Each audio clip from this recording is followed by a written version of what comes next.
Here. Mr. Kozer. Here. Mr. Ball. Present. Mr. Lewis. Here. Mr. Berquist. Here. Before we begin tonight, since today's Veterans Day, we all want to say a special thank you to all our men and women in the armed forces, past and present. There was no way for us to bring every veteran in the township here tonight to honor, so we're just going to say thank you to all of you and hope you had a wonderful Veterans Day, because I'm sure so many of you are at home watching this on TV at some point. Now let's stand for the Pledge of Allegiance. I pledge allegiance to the flag of the United States of America and to the republic for which it stands, one nation, under God, indivisible, with liberty and justice for all. First item tonight is a public hearing regarding the 2019 budget amendments. Mr. Lauer. So each year around this time, Peters Township Council amends the existing operating budget to adjust appropriations that are contained in the budget to accommodate significant departures from the approved spending plan.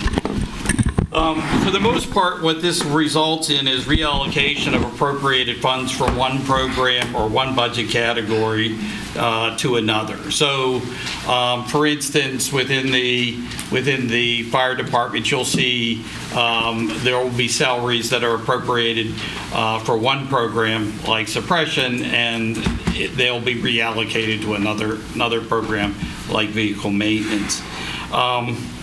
And for the most part, these offset each other. The other items that you see is that occasionally, and it occurred this year, where the amount of building activity was significant, which resulted in a significant increase in building permit fees, and what also accompanied that was an increase in the appropriations needed to cover the cost of reviewing building permit. So we can go through this real quick, and I can show this in some detail. So under general government, we have increased the budget for information technology by $15,000, and we're offsetting that with savings that occurred for legal fees.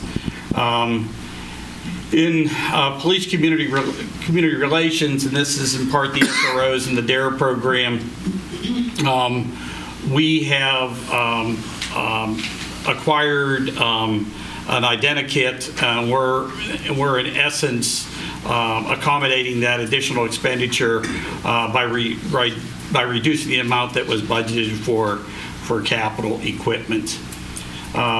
Again, within the fire department, we have increase the amount of money that is allocated for fire prevention, and we have accommodated that by reducing the amount of money that was allocated for fire vehicle maintenance. One item on there, that next item, that $40,000 is an emergency repair that was done to one of the fire trucks, and in fact that work is just now being completed.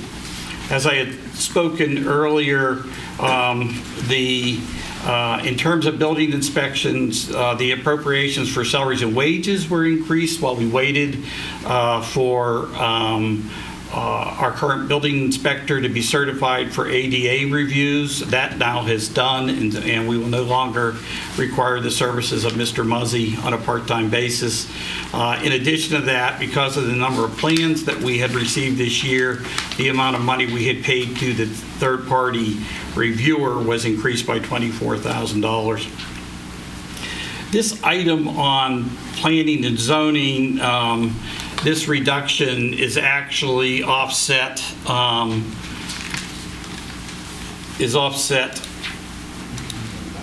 elsewhere in the budget, and that adjustment.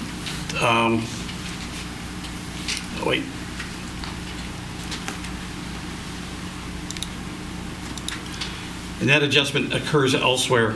In the Public Works Department, the highway maintenance salary and wages was reduced by $32,000. The park maintenance was increased by $32,000.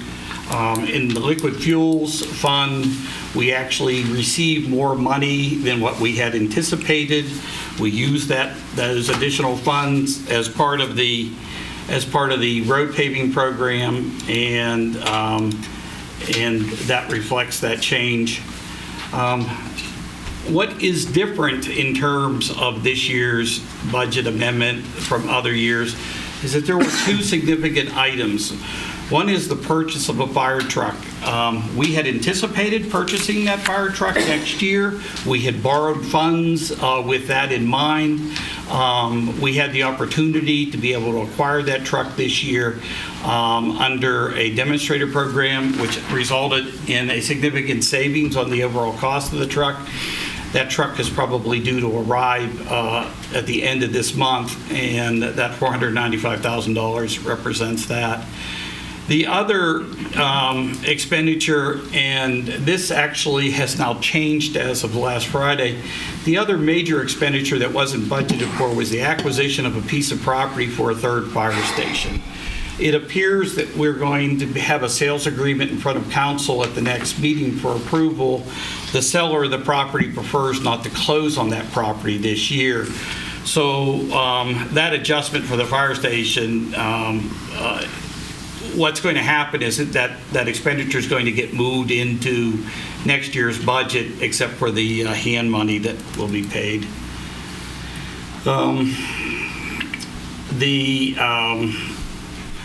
The Public Works vehicle, that is actually an expenditure of $72,000 for a truck that was actually budgeted for last year but did not arrive till this year. We're offsetting that with a reduction for $72,000 for park maintenance. So this budget amendment will be prepared in the form of an ordinance for council to take action at the next meeting. So I don't know if anybody has any questions about it. If I could make a comment, I'm glad about the delay in the property. It was my suggestion that we do that anyway, and perhaps the owner can take care of some other business related to that before we actually close. But I wondered if you could give us an idea of what the net impact is on the overall budget, plus or minus. Well, the only real significant impact are going to be that related to fire vehicle maintenance and to the station purchase. What that's going to show is $495,000 for the vehicle and an additional $10,000 for the station that isn't budgeted. For the most part, these things offset each other, and if you include in the additional money that is coming in from the building permits, they're completely offset. So it's going to be no net change, no increase? It's going to be an increase in certain expenditures, but I think that change is about $19,000 when you look at it in aggregate. So in effect, it's de minimis? So yes. Yes. You, the public, shouldn't get in an uproar about it? Nobody should, yes. This should not. Thank you. Any other member of council, any comments? I had a question for you.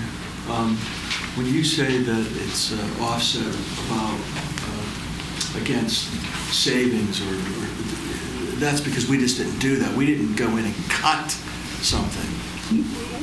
Well, no, but for instance, if you look at because the way you phrase it, it seems like we took money from, like, for example, I think one of them was park and maintenance or something, and I just want to make it clear that we're not really taking it away from that project. We're reducing the appropriation, but it hasn't affected our ability to deliver the project. We didn't use the appropriation anyway. Right, so that's correct. That's all I had, thank you. Any member of the audience have any comments? All right, we'll declare the public hearing. Wait. Oh, I'm sorry. Mr. Brooks has Ron Books, 855 Bebot Road. Brief comment. I'm looking at the budget here. I don't see anything specified for incentives.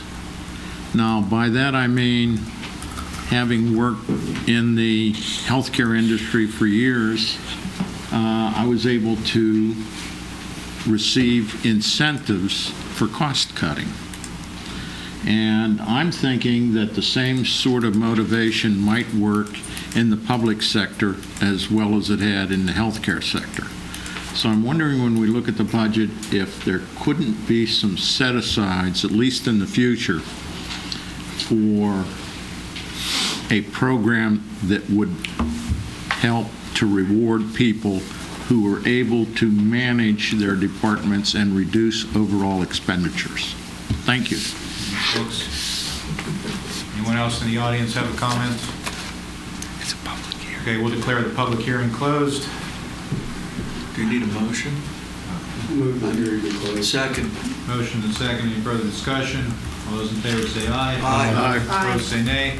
7-0, Mr. Lauer. Next item is approval of the minutes of the regular meeting of October 28, 2019. Motion and second. Any discussion? All those in favor say aye. Aye. Opposed say nay. Abstain? 601, Mr. Lauer. Next item is special reports, of which there are none. So we move on to the audience comments section of the meeting. This is the point of the meeting where any member of the audience can speak for up to 5 minutes on a non-agenda item. Is there anyone who wishes to speak? Ann Shaner, 123 Robin Hood Lane, McMurray.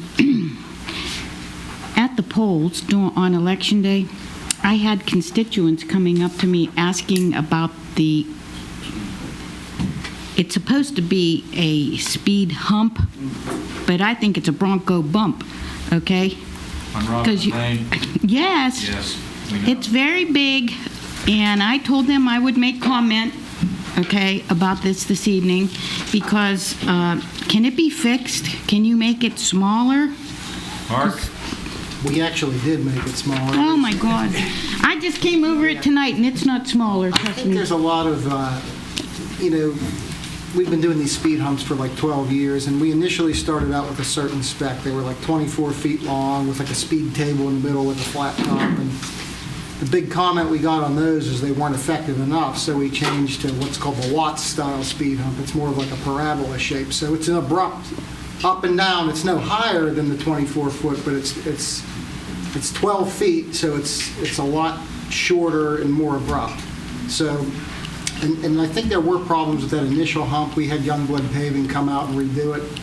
We had to mill it off and redo it, and they have a template now, which is what we have in our specs to verify that it is put in, and this new one is per spec. So I think it's more abrupt than the other ones on Robin Hood because it's a different style hump. So is that the style of hump we're going to be going with moving forward? well, hopefully we don't do any more moving forward, but if I we mean, do, no, I mean, if we're having to repave. when we replace them, yeah, we've been using the Watt style speed hump, yeah. At what speed are you supposed to be able to clear a hump? That's another thing.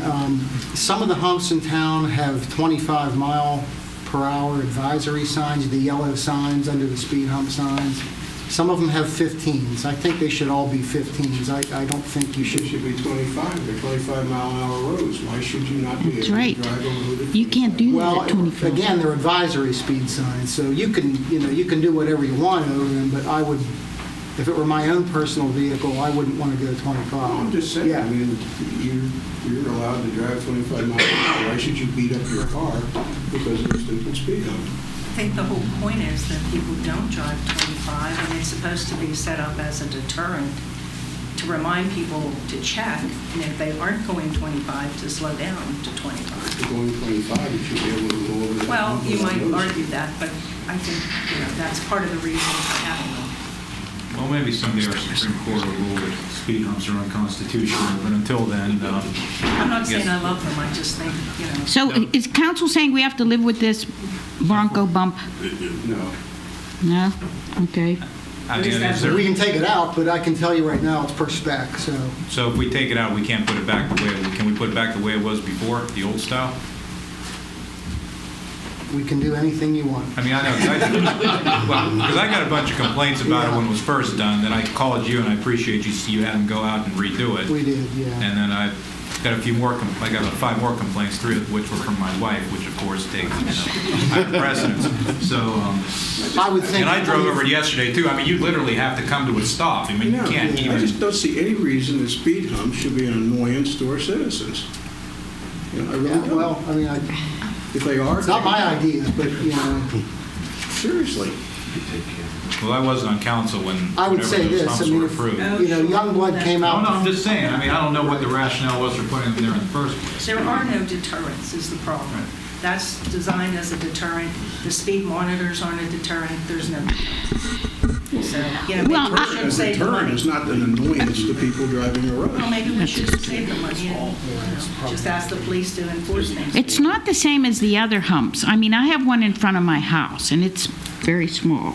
So that one was extremely high, and it still is. And I do have another comment, so I would hope that I have some more We'll time give you on more here. time. Okay, all right, okay. Where's this hump at?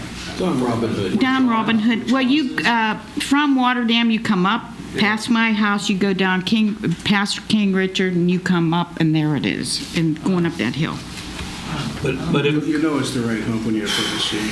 Why usually don't go that place? I don't know, to drive over there, but I'll drive slow. Thanks for the warning. It comes up on you and, yeah. Yeah, Really? well, you literally go like this, and I was going 25 miles per hour, okay? Well, I know, because when my wife complained about it last week, I actually went out to look, because she said, "You don't wait." I said, "That can't possibly be that bad." And I drove it, oh, yeah, it is that bad. And it's literally just throws you over. How much is it gonna cost to make it like the old ones? Our typical price is about $3,000 per hump. What about to get rid of it completely? Is it cheaper? Yeah, we could, well, a little, you'd not a still, lot. yeah, a little, because, we'd still have to mill out the hump and then repave it flat, so you'd still have to have the paver come Well, you're out. going up a hill anyway there, you know? I was gonna say. But you're coming down the hill too. Well, Could I just ask about that, though, removing it? Because this happened because the neighborhood voted for traffic calming. Yeah, this was a So result of the I'm traffic not sure study, we can right. just unilaterally decide that. I mean, do we need to go ask the people, do you want us to remove it? I'm just asking because this is a process we established. Right, I would think so. I mean, the original traffic calming study, I think, was like circa 2007 when these humps were put in originally, so. What was the reason for the change in the specs to go to the Lack of effectiveness of the other hump. yeah, wreck So they're your still car. speeding. Right, No, the other one, it just people. Well, so right. I mean, typically we do speed counts before, and, before as part of the traffic calming study, and then after to see whether the humps are effective. The old style hump just wasn't effective. So then, if that's the case, then the question is whether or not you just take the hump, whenever you repave, whether you take the humps out completely, or whether you go to this new. Right. So that's something obviously we'll have to revisit at some point.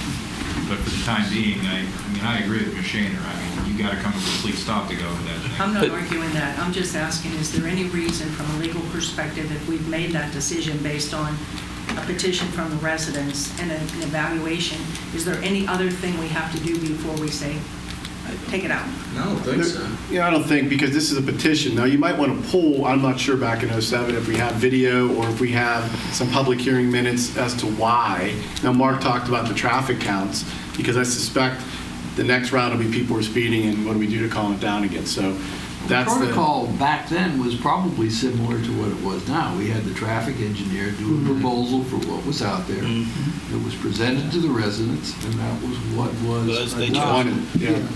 Yeah, but I don't think it's that it's necessarily if the residents want it. I don't think that it necessarily that they get it. I know I wasn't on traffic calming back then. I think I still am now. I am now, and I think we talk about those plans all the time. We maneuver things around so to try to avoid those types of issues. I don't know what happened at that time, but. I think it was the regular process, like Mr. Lewis said. I mean, there was petitions, you have to get so many signatures to even start the speed counts, and then it went through the normal process, so. And the traffic engineer would, pick the location of the speed humps and signage and all that stuff. But to move this Again, there discussion- is no perfect deterrent. I mean, I know it's an inconvenience, but it's supposed to be inconvenient because the residents wanted us to slow the speeds down on that road. So literally, what are we talking here? It takes you an extra 5 seconds to go over the speed hump? I mean, at the end of the day, we slowed traffic down because you can't go over it at 35 miles an hour. So I don't know. There's no easy answer. We try the speedometer signs, and they work for what, a couple of weeks, and then after that, people they like they're not even there. Well, the patrols are the most effective. So- I can say that when we had a terrible problem on Johnston Road until they started patrolling our road, and now it's not nearly as bad as it used to be. Yeah. I mean, the problem is, of course, the county police can't target every neighborhood every week. So, Again, the residents are the ones that came to us and said, we got a problem, help us fix it. I guess the question now is whether the residents still want this giant hump there. Yeah, and what I was going to We should suggest... want to hear who obviously... It's the old thing, watch what you ask for. What I was going to suggest is, because we can't replace the speed hump this fall because the paving season's just about over. What we can do, though, is we can survey the neighbors to ask them whether or not what their opinion is with regard to that, and ask them whether they want that speed hump to remain, if they want the old style, whether they want it removed in its entirety. And we can do that, and then that will give us information which we can act upon as the weather breaks next year. Well, I don't think I'd give the option of the old one, because from what Mark's saying, The old one does not work. It doesn't work. So then why do that? It should either be the hump or take it out. All right, Ms. Shaner, you had another issue? I do. Thank you. Okay, while I was at my poll, some school board people, were coming through. And so I asked about the middle school being our new town center location. They told me council's on some kind of drugs, because that's not going to happen. So I don't know who to ask the question of. They told me the middle school is not going to be torn down, and that is not, you have no, say over that. That's a school board situation. So I'm concerned that our council and our school board are not in sync, okay? So what's going on here that you don't know? Because here we have our beautiful poles put up on McMurray Road, but there's not going to be a town center. I think the Middle school. question's premature, because I don't think the school district knows yet what they're doing with that piece of property. Their focus is on the high school. Their focus is on moving the middle school. I don't think their focus is yet on the development of that Well, the way the property. question came up- Let me finish. Well- And if the property does get developed, it will be developed in accordance with the township zoning ordinance. I don't know what that means in terms of what they intend to do with that property when it's no longer used as a school. Yes, but we paid a company, okay, for our comprehensive planning of our township. I attended those meetings. And those meetings, I have to say, I really enjoyed them. They were near and dear to my heart, okay? And for us we should have, those kinds of consultations are to give us direction. Okay, now we seem to have this big diversion from our direction, that the middle school doesn't seem like it's going to be the town location of the town center, because my question came up because I asked about the high school, because I thought it was said that they were going to spend something like $80-some thousand to renovate the high school. And Considerably more. well, they told me it was only going to be 82 million. And here I then was corrected and told it's going to be 17 million, okay? And I said, because my concern was, if you're going to put that much money into renovating the high school, then how come we couldn't have renovated our high school instead of building a new high school for 21 million? Okay, maybe higher. And then that led me to the question, where our enrollment is down. And they said, well, we had 12 new students this year. Yeah, 12 new students, okay. That constitutes spending that much money.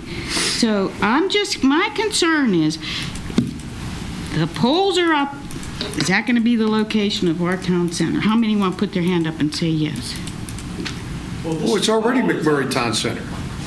This is all the town center. It's already McMurray Town Center. Yeah, I know, but I had this vision of something grand over there. So. Well, it would be nice if the school district decided that at some point when they consider that they don't need that and get rid of that property, and maybe somebody would come in and put a development plan that comports with the visions that were in those reports. Okay. Not just that specific. Right, okay, just so the public knows then that that's not going to happen. But, Ms. Shaner. Because I think people think that that's what's going to happen. Ms. Shaner, I think it's appropriate to ask whether, is the council and the school district talking? But what was said is true. We can't make them do anything with their property. We can hope that something would happen, and everything I heard was that would be sold, but now maybe it isn't. So the people who need to answer that question are the school board, and I guess their meeting's coming up, and I would definitely ask, because you're right. The new high school is already over budget. The other high school, they have to renovate. Yeah. And if they decide to keep the middle school, to what purpose? But that's not our question to answer. So. Well, it's just that I think the public was led to believe that that was what's going to happen. I thought it was in the paper. Maybe I'm wrong about that. I don't know. I thought I read that. So, all right, so you can't answer. You don't know. Just if you guys could maybe get in sync, that'd be nice, okay? We'd love to. Thank you, Ms. Shaner. Anyone else want to speak?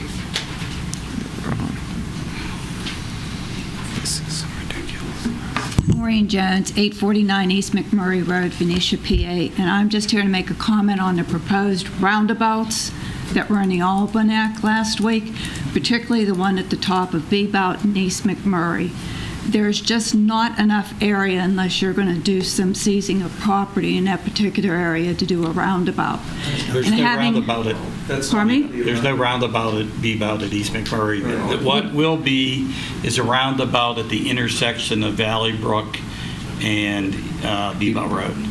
Well, the article did state that there was 3 roundabouts, and there was one stated for East McMurray and Bebout and Thompsonville.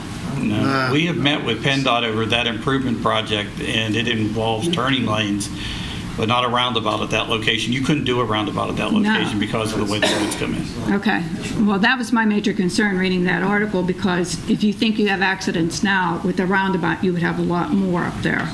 No, I think it wasn't a plan to redo that intersection, but like to make it so that you had better sight distance coming up. Yeah, it's sight distance, but it's also turning lanes. Yeah, that was never proposed to be a roundabout. The only one I'm aware of is the one that Mr. Lauer indicated. Valley Brook and Bebout.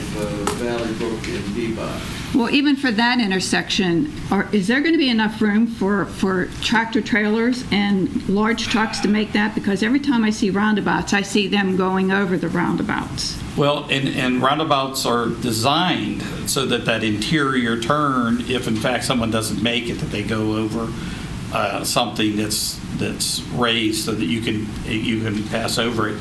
But that roundabout will be constructed to PennDOT standards and will be able to accommodate large vehicles. And they'll have to acquire property to be able to do that. Which will mean less parking for the trail, I would imagine. The trail parking will be impacted, and that's one of the things that we haven't seen the latest design, but that's one of the things we're concerned about. And how far off in the future is this? 2023. Okay, all right, thank you. Anyone else wish to speak?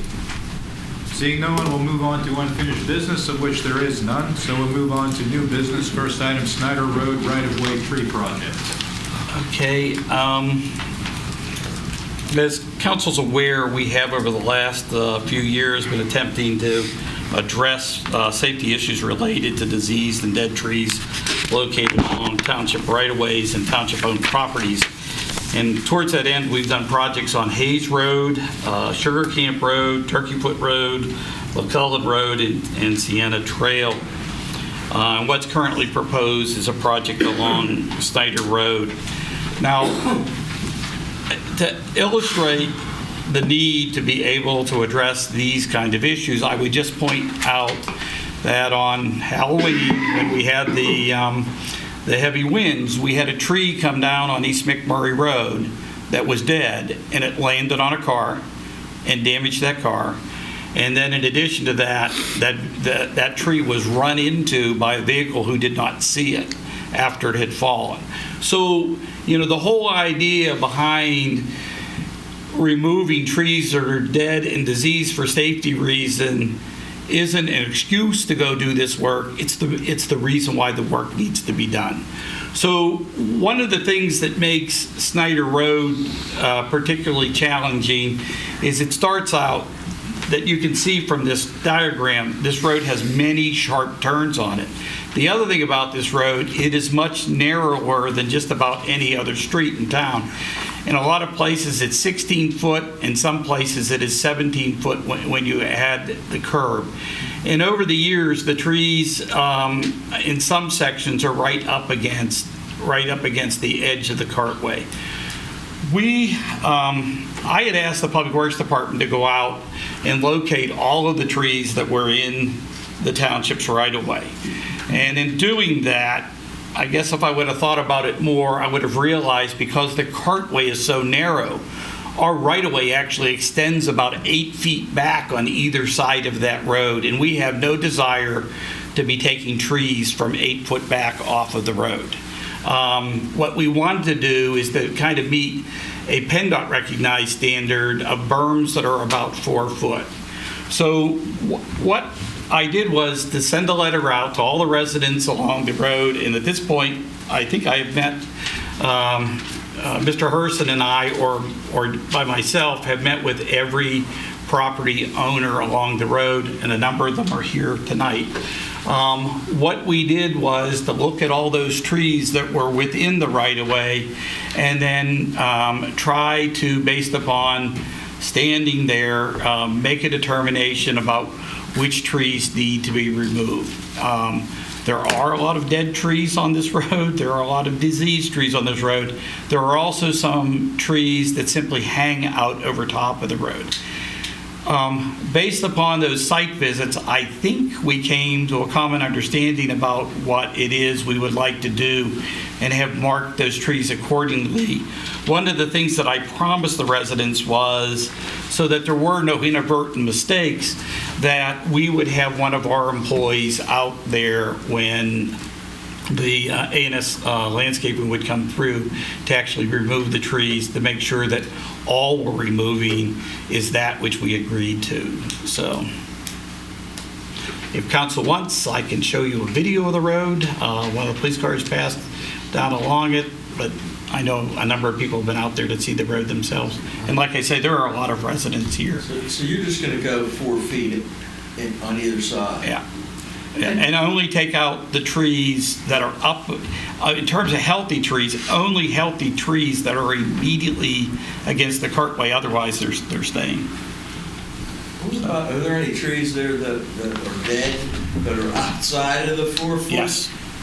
Yes. And we're going to... that they could fall onto the road? And if they're within our right-of-way and they're totally dead, we're taking them down.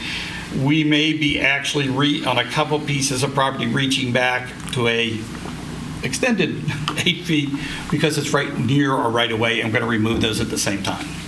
So just to clarify then, you feel that the majority of the residents understand the plan and are comfortable with the plan? I do, but they're here, and I don't want to mischaracterize our conversation. Any of the residents want to speak? Was Mr. Lauer accurate in his representations? I don't know why nobody's getting up. This has been the topic of conversation all over this place. My name's LaDonna Galashewski. I'm at 111 Snyder Road, Venetia, PA. I've been living there for like 40-some years. I would like to preface this with just to say that we have never had any problems on our road with this township, except for a few little maintenance things that I really don't want to get into. We're a happy little street, and when we got the letter, it was a bit of a, challenge for us to get over what our Snyder Road. But I think that I'm clear, dead trees, In your case, 4 dead trees, I think. Well, I didn't want to bring that up because I didn't know if there were any secrets here. Oh, no, there are no Okay. secrets with council. But her example is a I perfect don't want to example. quid pro quo It's called the here. Sunshine Law. We're getting some trees taken down from our property because That are in the right of way. Because we didn't have any trees that you guys wanted to cut down that were live, and it's like, what? I've got all these dead trees. Can we cut them down too? And you and Marty talked about that, and that was worked out. Yes, so her home is... I'm the first house on the. Is right here, and as you can see, there's a row of pines there, the bulk of which are healthy.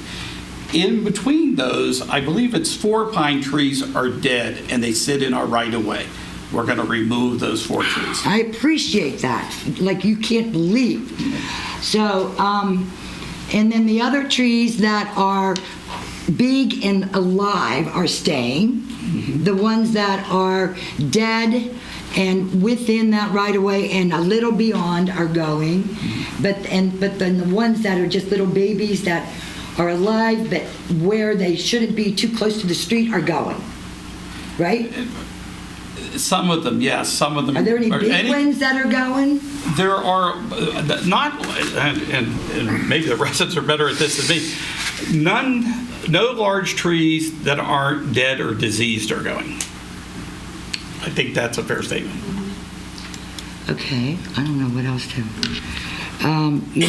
We are the most narrow street in Peters probably, and we're probably the one without well or septic. I don't know if people knew that. No well, no septic. Is there any other street that has that? Sewer, you mean, public? There's several. Yeah, there's no Sewage, sewers. yeah. We have well and septic, Yeah. most of us. There's not a Still. lot of that left in town, but your street's That's a another challenge. meeting, I guess. That's a challenge for your street, yes. Yeah, okay. Well, I don't know. Anybody else have a question for the experts? No? So I wanted to give the residents an opportunity to speak to council instead of just speaking to me. What our intent is, if council's okay with it, it does not take action to award a contract because it's under the threshold that requires you to do that. If the consensus of council is that we can move ahead, I would like to do that as soon as possible. What are you going to do with the dead lumber? I've got 2 people on the street so far who want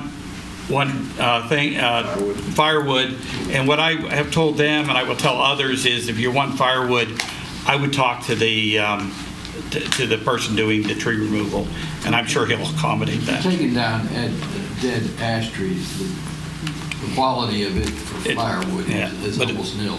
We're still allowed to burn out there like bonfires and stuff. And it isn't all We ash do that's that. coming down. Whatever. Is that it? Could I ask a related question? You referenced a part of the road that's only 13, did you say 13? 16 feet. Okay. Is there anything that can be done to help that, or would the residents be interested to make it a little bit wider? I don't know what I I was going to say, the history of Snyder Road, I think the answer is there's not an interest in doing that. Those curves are not as bad as you think they are. I know you that. said several. They're really not. But I will tell you, and this is one of There's no problem. the part of the discussions with the residents out there, is that the nature of the road is something that's desirable to them. But the other side of it is, it's the kind of place where young drivers like to drive faster than they should because it's a challenge. And I'm not suggesting that it even meets the criteria, but if there is a place where traffic calming might actually make sense, it would be on this road. Speed hump, Mark. Yeah, but I don't know, again, that's not part of this discussion, and it would be something that the residents would have to want to. I went down to the public safety building and spoke with the new director of public safety right after he became, employed here, and asked them very nicely if they would put some of those child signs up. And the next day he put 2 of them up, and he also put up a 15-mile-per-hour sign up, and that helps a little bit. And then I went down the very next day and personally thanked him, well, his secretary, because he wasn't in, but anyway, I did that. So that kind of helps a little bit, but when the kids are out, I still sit in the middle of the road. Well, it seems to me like we have a consensus from the residents that they're fine with this plan, so I'll make a motion that we authorize the township manager to proceed with the tree cutting on Snyder Road. Second. Motion and the second. Any further discussion? All those in favor say aye. Aye. Opposed, say nay. And let's pick up on one of the other comments that was raised, the absence of water or sewage. There are water lines, there's also sewage in the vicinity. It's getting closer. And there are options for the water line coming off of Bower Hill. I don't know whether, the program that we set up decades ago to partially help fund the extension of water lines would be something council could consider. But Well, you know what, my but heart that's- goes out to anybody that has to deal with septics and has to deal with well water. It's unfortunate. I know from experience what that's like. But let us do this. The next time we meet with the water company, let me raise this issue with them to find out what is possibly to be done, because it is a challenge where they're at getting water to them. So, And if the water company comes in and does it, you won't need any speed humps because the road will be a mess for yeah. So, okay. 7-0, Mr. Lauer. Next item is award of a contract to Cohen Law Group for the purpose of assisting the township with the drafting of wireless facilities regulations. We talked about this earlier. We actually have regulations in with regard to this. This is one of these things that's a moving target. The FCC in June of this year created new rules governing these towers. We know there's a lot of activity with regard to these occurring in Western Pennsylvania. Verizon currently has plans for 5 of these towers that will, for the most part, be located on state highways. The problem is when these towers come to subdivisions, where particularly subdivisions where there are no utilities above ground, and you'll end up with that type of pillar in front of somebody's home. And I don't know quite honestly that we can prevent that from occurring, but we can control how it occurs and what it looks like. And I think we need the assistance of the Cohen Law Group, who's helped us before in these kind of issues. They specialize in this particular area, and so it's my recommendation that council authorize the township manager to retain the services of the Cohen Law Group for the purposes of drafting an ordinance. So moved. Motion and a second. Any discussion? All those in favor say aye. Aye. Opposed, say nay. 7-0, Mr. Lauer. Next item is resolution adopting the Peter Township Emergency Operations Plan. Well, we have the good fortune of having Chief McLaughlin with us tonight, so he's going to be able to help us through this. But what you have in your docket are 3 documents related to the emergency operations plan for the township. There is a document that is the basic plan, there's a functional checklist, and there's a notification and resource manual. These have all, Chief McLaughlin has led the effort to draft these, and he has received input and assistance from various department heads. Chief McLaughlin can answer any questions you may have about this. What you would be doing, unfortunately, in your docket, the resolution was not included, and I presented that to you tonight. What you would be doing by adopting that resolution is adopting the plan and authorizing the chief to be able to make modifications to the functional checklist and the notification and resource manual as needed. If there were changes to the plan at some future date, those would come back to council for modification or adoption. So, thank you, Paul. And quickly, what you have in front of you isn't the end. It's actually what is the beginning of the emergency operations plan.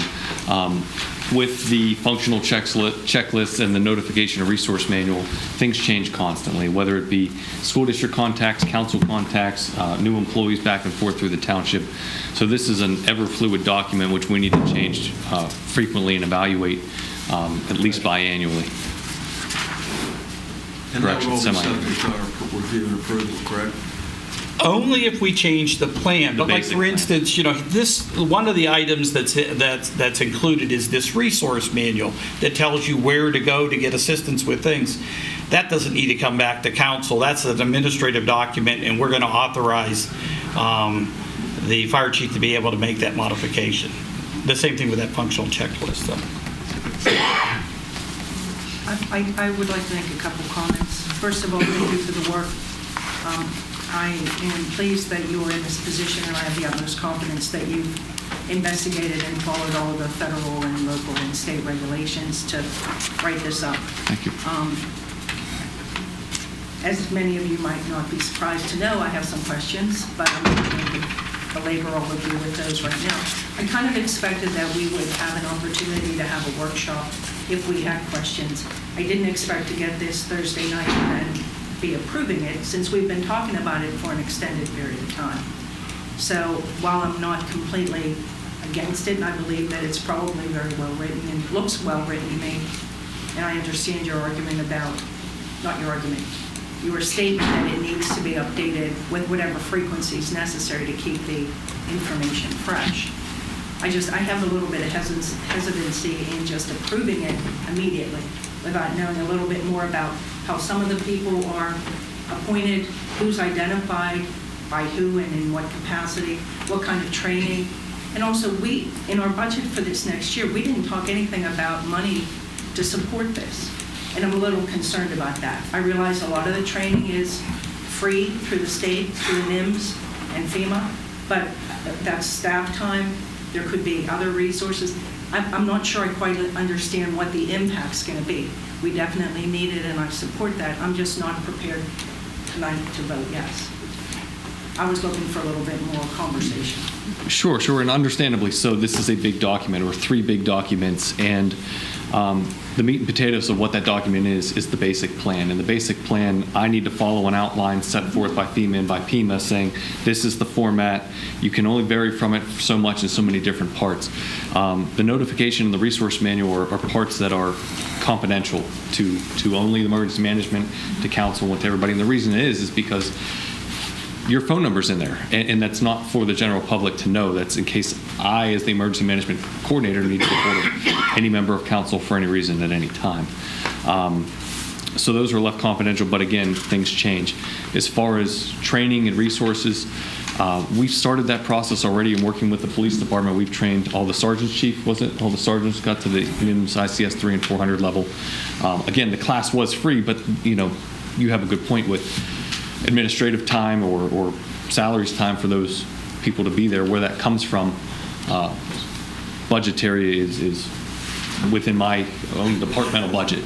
But I don't think it really does have a budget implication from this standpoint. The people who are called out to function, who are township employees, and that's really where the expense is, are all budgeted for as it is. So, to the extent that there is functions that are occurring there that are related to implementation of that plan that are coming out of the police department, it isn't like that's going to cause an increase in salaries for administrative or patrol officers over there. It's going to be part of the function of them doing their job. And that's really, if there's going to be an expense, it's personnel, and that's all covered by the fact that we're all here being paid. What other kind of record keeping do you have to do related to it? Documenting training, documenting that people are signed off, knowing what their duties are, things of that nature? So anybody that's certified within our plan, currently the only resources I have or the only documentation I have for any trained personnel is for myself. That doesn't mean that we don't have them within the municipality. It simply means that they don't have a title. The only title that's spelled out in there is the emergency management coordinator. There are other positions that could be filled now or in the future, and that's deputy emergency management coordinator, assistant emergency management coordinator, EOC manager, things of that nature, but each of which comes with a minimum standard of training that PEMA requires. So are you saying that there would be people who would be trained for that, but it wouldn't be a designated position based on what happens when? Maybe I misunderstood. No, that's kind of the gist. And in the grand scheme of things, Peters Township is kind of small potatoes in the general picture. So it starts at local, goes to county, goes to state, goes to federal. So our little 19.2 square mile piece, where it's significant to us, in doing all this, it's kind of, oh, Pima, you're just one of the other somewhat thousand municipalities that we have to deal with. Now, where we take this very seriously, so do they. Now, we use that same scale as Pima's emergency management coordinator does, and Pima's emergency operations center does as well. So when they say that they need a deputy emergency management coordinator and an EOC manager, well, they probably do. And at times we might too, but that's one of those fluid things that can be appointed on an as-needed basis, depending on the situation. Certain things are better pre-planned, without a doubt, and there are redundancies built in. There are people within the fire department and the police department that are trained in emergency management, some of which were emergency management coordinators of other municipalities. One of our firefighters, Chris Barton, is very seasoned in this, and I asked for a lot of his help with this document. And he's one of my biggest resources at the fire department. So if I'm not around, my first phone call is to Chris and say, hey, can you give me a hand? Can we get this going? So even though he's not written down on that piece of paper as that resource, he is a resource to us. So you know internally who you can. Internally, yes. And actually, as part of the notification and resource manual and the functional checklist, a lot of the things have been tasked to some of the on-duty firefighters as well. Since the EOC is actually housed at the fire station now, it's their responsibility to open it up on any one of those levels that it needs to be open to. I had one other question related to, I know that the residents have to be notified. There's a part of the document that talks about notification when things are happening. Do we have any plans to engage residents to try to expand our resources as far as people who can help respond or in some way participate to shore up, the staff? Have we talked about that at all? To try to reach out a little bit and expand that? I'm hearing two different questions. Correct me if I'm wrong. One of the questions is to notify residents of emergencies or notify residents of opportunities? No, you have that in there. I know that you have a procedure for notifying residents and that they have to be notified at a certain point. Yes. What about when you need help and resources are stretched? Or do we have any plans to try to include anyone outside of staff to help in emergency situations?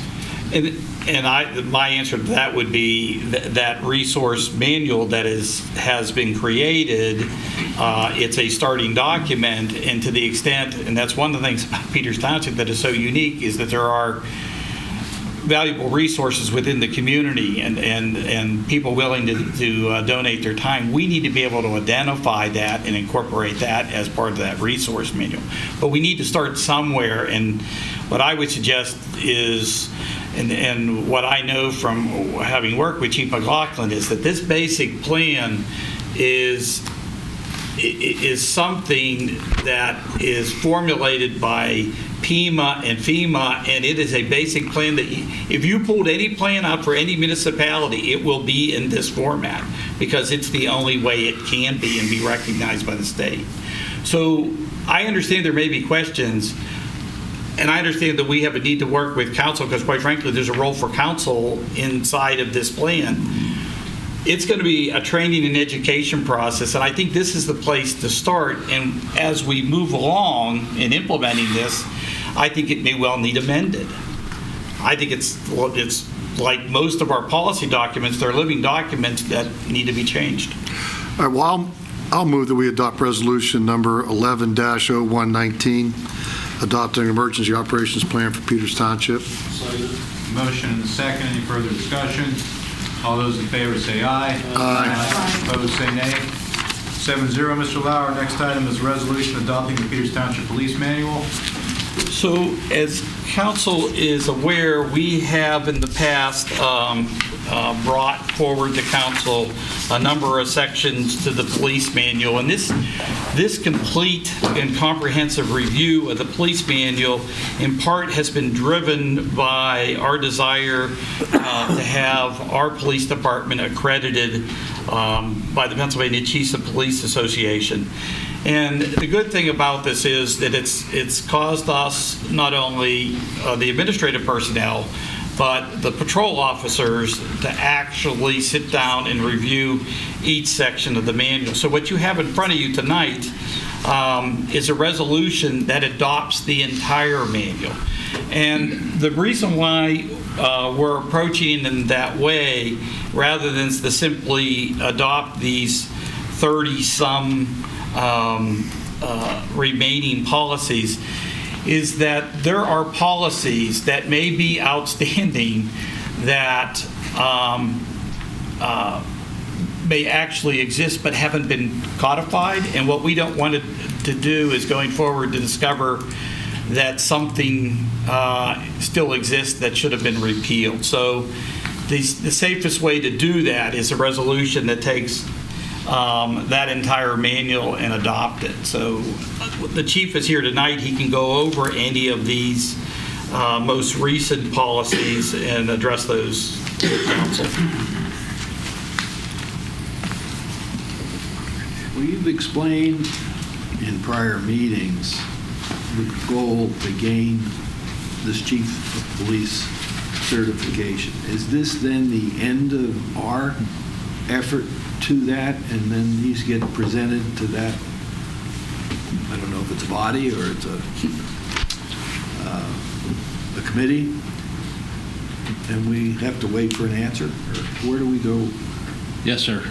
I've been here since about 6:30 this morning with those assessors, and they've been pouring through our policies as they were presented to them, inspecting the police station, inspecting the cars.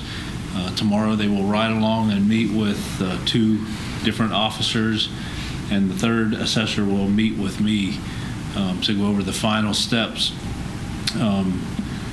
Up until this point, the assessment has gone extraordinarily well. In fact, I just left them before I came here. They're very impressed, is what they told me, with what they have seen thus far. And there's no reason at this point to believe that it will go awry at this point. By end of day tomorrow, we'll have some idea, although their final report will not be done. We have been asked to attend a meeting in Harrisburg on November the 21st with the accreditation panel commission, and at that point they will advise us whether or not we have attained accreditation. If that is the case, at that point we'll be one of approximately 150 police departments in Pennsylvania out of 1,100 police departments who have attained that level and that designation. And I think the thing that most impresses me is not that we have adopted this manual after tonight. There is a system in place that teaches and reminds each of the police officers of what the provisions of that manual are. And that is reviewed with them on an ongoing basis. And there is a test that's administered to make sure that they comprehend what it says. And I think the one thing that I know for sure is that level of knowledge, I don't believe, has existed in the past because we did not have the tools that would allow the officers that opportunity, that training opportunity. The other thing is this document is certainly the result of lots of individuals' efforts, but nobody, more importantly, is involved in that effort than Captain Ford. And I think she's kind of spearheaded getting this to the point it is, and she's to be commended for her hard work in getting that done. Absolutely.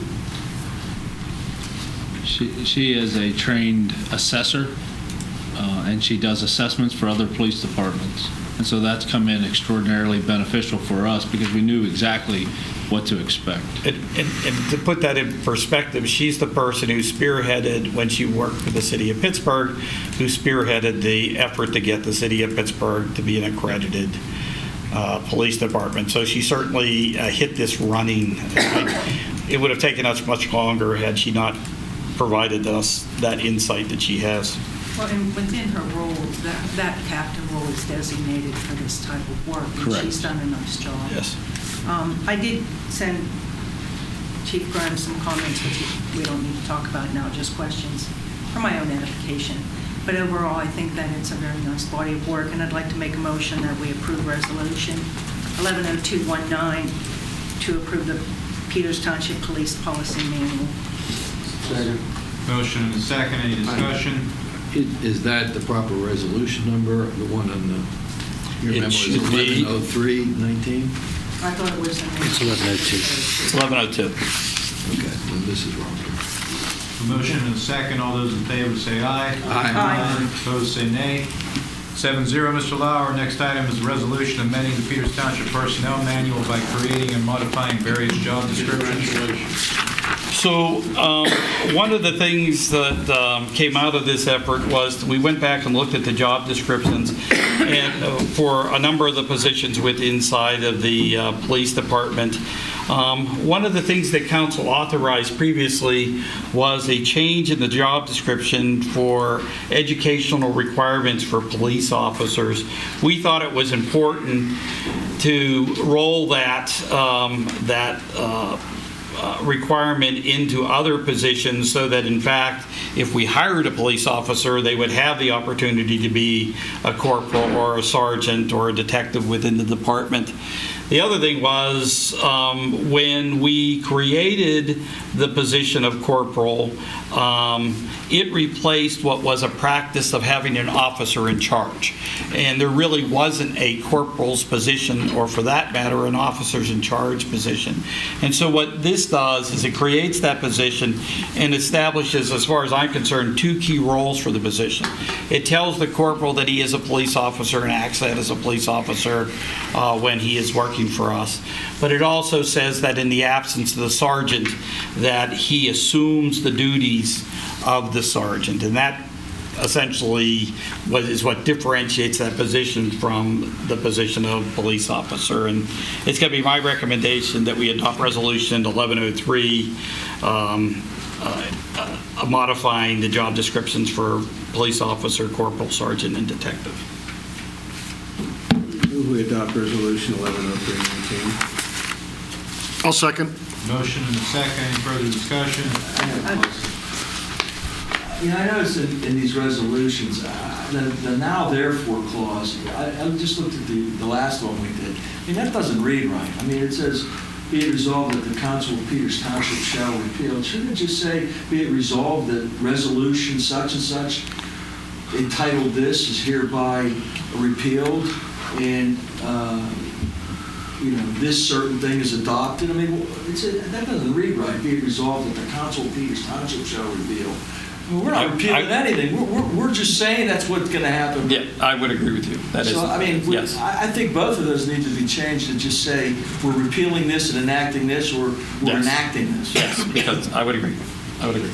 Well, in the case of this one, we are amending it because we're adding something that didn't exist before. Right. Yeah, but what he's saying is it doesn't say that it authorizes council to do it. The resolution does it. So I would agree. Okay, my comments about the whole job description thing. The fact that we have people who are being paid in a position where job descriptions didn't exist is bothersome to me. I think we should never ever do that again. Because how else do people know and how can they be evaluated if we don't have a job description? That being said, we need to write this up. As far as the educational requirements, you made a reference to those. In the past, we've rescinded some of those based on the police chief bringing in other people with work experience that negated that. If we're putting this back into the job descriptions and making this across the board, I think we need to be pretty serious about it. And the last thing, you talk about it in the one job description about an officer taking charge if a corporal or a sergeant is not available. And I'm sorry the chief left because I'd like to know under what circumstances that would happen. Well, you would hope that that would never happen, but there is the possibility on a shift that the sergeant, for instance, if the sergeant's on vacation and the corporal becomes ill, someone needs to be in charge of that shift. That's an unlikely occurrence, but there is that occurrence. And that person would be the officer in charge and would be paid for in accordance with the collective bargaining agreement in that position. I'm sorry, but I don't think that necessarily. I agree that if that episode occurs and the corporal must leave, police officer takes charge, but there are people above that person who then should be required to present themselves to take over, whether it's the captain or whoever. Because I think that asking an officer to do that for the whole rest of the shift, to me, seems backwards, particularly because the people here, the captains and everybody else, or another corporal or another sergeant, that should be part of an expectation. Mrs. Merrill, the chief has returned. Oh, hi, how are you? You know, I was talking about you. Couldn't you just say, assumes command of the sergeant and corporal or any higher ranking? Until relieved by. Let me explain, Chief. In the job description for a police officer, it used to say, because they could have been the officer in charge, in the absence of the sergeant, they could be the officer in charge. So what the job description now says is, in the absence of the sergeant and the corporal, they could become an OIC. What Mrs. Merrill is suggesting is that, as opposed to doing that, what would make more sense is to call in a corporal or a sergeant or a captain from another shift and have them serve in that capacity. Well, you'd be dealing with a shift or a rank differential pay versus a time and a half pay. Well, I would imagine that it would be manageable. I guess my point is, and one of the other clarifications before we get off of this would be in the case of a corporal becoming incapacitated on shift. This would not be something I would agree to from a scheduling perspective. It is not. Right But it now, doesn't when we created the position of corporal and moved away from OIC, the one condition upon which we did that was when we sat down with the union and said, you can't have scheduled paid leave and have the sergeant and the corporal both off. Right. But having said that, there can be a case where one of them's on paid leave, a vacation, and the other becomes ill. Ill or injured. Yeah. And I appreciate somebody has to step up. I'm just saying that we have established a number of levels of supervision, and those people will supervise. That's just my point. And they do. That corporal level is the first line supervisor for that team. You have to remember too that, and you guys don't see this, but since I've taken over, the level of responsibility for the sergeants is dramatically increased over what it once was. And so, they are assigned various responsibilities, and sometimes that support of that corporal, when they're both on that same shift, is a huge help to enable them to fulfill those responsibilities that I've assigned them. And I would believe that because we approved those positions. Yes, ma'am. Okay, we have a motion and a second. Any further discussion? All those in favor say aye. Aye. Aye. Opposed, say nay. 7-0, Mr. Lauer. Payroll and bills. Thanks, Review the payroll and bills, Mr. Chairman, and find them in order and move that they be paid. I'll second. We have a motion and a second. Any discussion? All those in favor say aye. Aye. Opposed, say nay. 7-0, Mr. Lauer. Anything we need to discuss in our correspondence, Mr. Lauer? No. Any member of council wish to discuss any of the various board minutes? I had a question about, just real brief, about this Freedom Transit. When they came in, they were very nice, and we were going to put something on the website, but they were asking for us to budget some money. That's what that letter says. I know.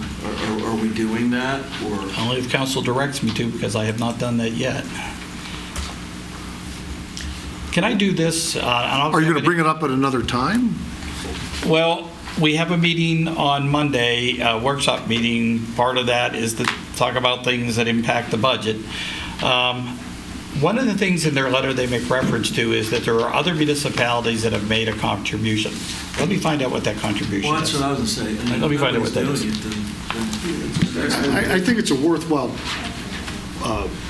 thing to have, but our residents have to use it too. Yes, that would be my concern. Could I ask a question? And I realized I was absent for the meeting, but Mr. Curie made an interesting suggestion about the signage or how to I don't even know if people know where the stops are. But as far as signage or some sort of painting on the sidewalk or something, even if something like that might be helpful, would that be considered? And that's something we're going to pursue with them to try to assist them with that. That was a nice idea. Yeah. Well, I wouldn't know where they stop I don't. in a million I years. thought it was Flag Me Down. It is Flag Me Down, but they have designated places where they would like Well, yeah, you don't want to Yeah. be standing in front of the middle school and, you know, they're not coming that way.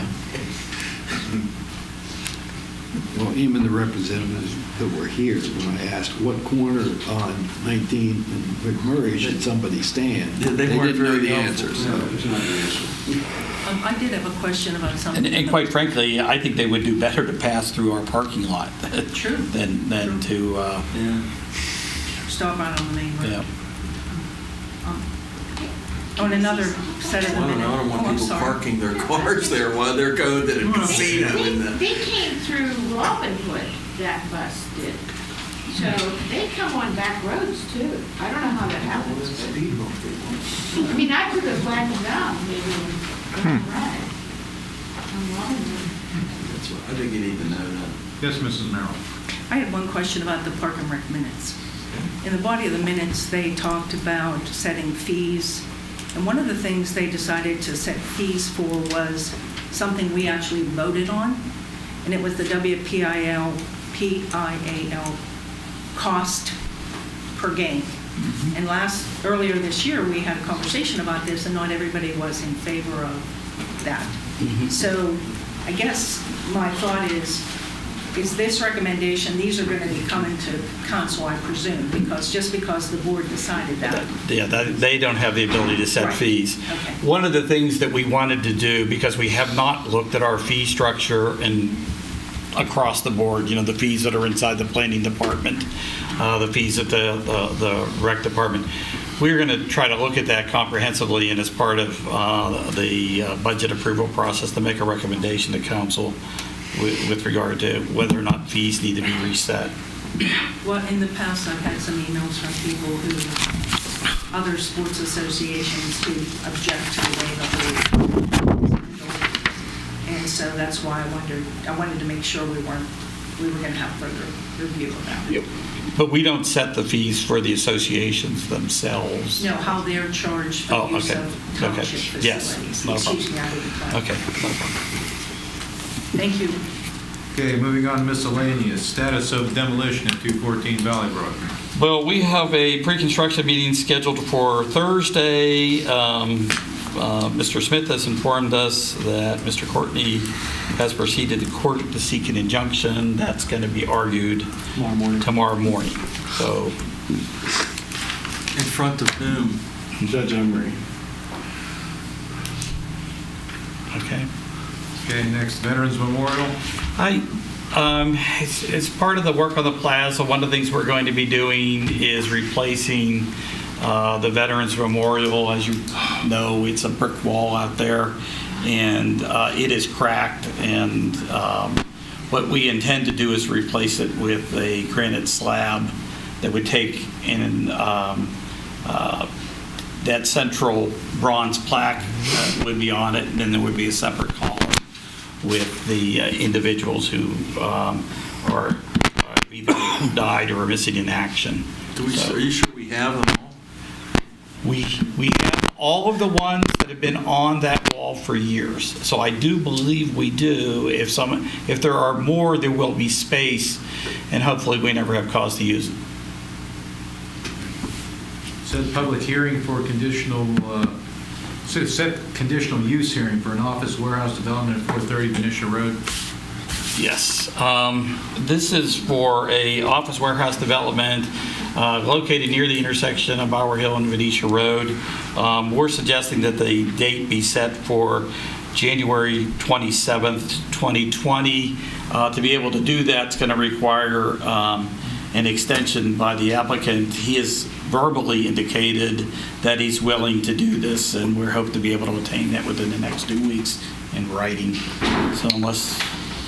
So That this that differs picture from the there post is... office? I got the Wrong location. Just want to point that out. Does this differ from the post office? Yeah, it's a So different... it's a brand new development? It's a different site than the post office. Okay, I couldn't remember the address. We're figure out where it is. Well, that's not the right... It's more down by the Lynch, formerly Lynch Landscape Supply. So is it address So at the end of 430? B, but you'd hang a right. Correct. Is its address 430? I'm not sure what the address Okay. is. Well, we're going to set it anyway. Yes. January 27, 2020. Council workshop next Monday. Next Monday, we're going to be talking about two things. We're going to be talking about the status of the work that's occurring up at Rolling Hills Park, the design work that has been done to date by Mackett Engineers for both the road construction and the buildings that are slated to be constructed next year. We're also going to talk about the results from the survey. I was hoping to have those tonight, but it appears that I'll have those on Wednesday, so it'll go out as part of the docket. And then in addition to that, we're going to talk about the fire department, and Mr. Steigel had asked us to take a strategic look at the fire department, and we think between the three chiefs and myself, I think we have a vision as to where the fire department needs to position itself in the next 10 years. So. Anything else under miscellaneous, Mr. Lauer? Yeah, actually, something important and near and dear to your heart. We have a request from the Girl Scouts to place a banner on East McMurray Road that simply announces that it's Girl Scout cookie sale time. Let's charge them cookies. The way our rules are for that's a good idea. The way our rules work is that banners are for events as opposed to announcing something like that. Is there a problem for a 2-week period letting? It's the Girl Scouts. I know, but I thought I would ask. Do we need a motion for that? No. Okay. Mr. Chairman, can I have one more minute? Absolutely. On November 1st, I had the opportunity to attend an event called the Amen Corner Luncheon. It's an annual event that recognizes police departments, police members for valiant service, if special circumstances, things like that. I'd just like to verbally recognize Evan Caruso, our detective here in Peters, was recognized on that group. He was very instrumental in coordinating the investigation of the commercial robberies that people were stealing the construction equipment and materials and all that across a variety of municipalities. And I think that's really a nice recognition for him, and I just wanted to say it out loud so he knew we were pleased and we were proud of him. Anyone else have anything under miscellaneous? Paul, maybe you should put that in the next municipal newsletter. One thing that I had, Mark, remember when I first came on council about 4 years ago, we were discussing Longview Drive and putting a cul-de-sac on the end. Whatever became of that? And I only thought of that because we were discussing the construction vehicles parking on that. We've talked about that recently, actually. Yes, one of the, in next year's township tour, one of the things that we're going to do is to review the status of these minimum maintenance roads. That's what Longview is, and one of the things we ought to look at is also the cul-de-sac on that road. So, yes. But I can tell you, it's not going to happen unless the township insists it happens, because I don't know that we're necessarily going to get That's why it cooperation. We don't have a cooperative property. Yeah, owner. so it needs to be done. It is not a good situation where trucks are backing out that long distance. It's not good to have garbage trucks doing that, or it's difficult for snowplows to get around in there too. So. Well, related to that and the roads problems we have we had a resolution about Manor Way? We're going to talk about that in executive session tonight. Okay, and then Anything anybody on the council wants to see on the next agenda? I wondered whether we were going to start talking to our contractors, our professional contractors, to find out what their intentions are for next year, whether or not we want to bid any of the contracts, if there's any price increases, or if we'd like to talk about that. That's something we begin in terms of fees and rates. That's something we begin to collect now. So we should decide before the end of the year, maybe, if we could.